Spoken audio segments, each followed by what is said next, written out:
শুভেচ্ছা সবাইকে। আবৃত্তি করছি বনলতা সেন জীবনানন্দ দাশের কবিতাটি।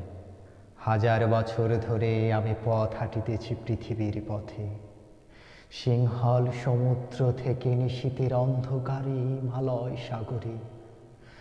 অনেক ঘুরেছি আমি বিম্বিসার অশোকের ধূসর জগতে, সেখানে ছিলাম আমি আরো দূর অন্ধকারে বিদর্ভ নগরে। আমি ক্লান্ত প্রাণ এক, চারিদিকে জীবনের সমুদ্র সফেন আমারে দুদণ্ড শান্তি দিয়েছিল নাটোরের বনলতা সেন। চুল তার কবেকার অন্ধকার বিদিশার নেশা, মুখ তার সাবস্তির কারুকার্য। অতি দূর সমুদ্রের পর হাল ভেঙে যে নাবিক হারায় আছে দিশা।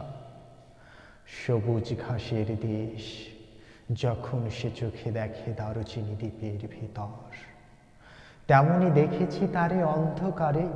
বলেছে সে, এতদিন কোথায় ছিলেন? পাখির নীড়ের মতো চোখ তুলে নাটোরের বনলতা সেন। সমস্ত দিনের শেষে শিশিরের শব্দের মতো সন্ধ্যা আসে। ডানার রৌদ্রের গন্ধ মুছে ফেলেছি, পৃথিবীর সব রং নিভে গেল পাণ্ডুলিপির। তখন গল্পের তরে জোনাকির রঙে ঝিলমি সব পাখি ঘরে আসে, সব নদী ফুরাই জীবনের সব নদী।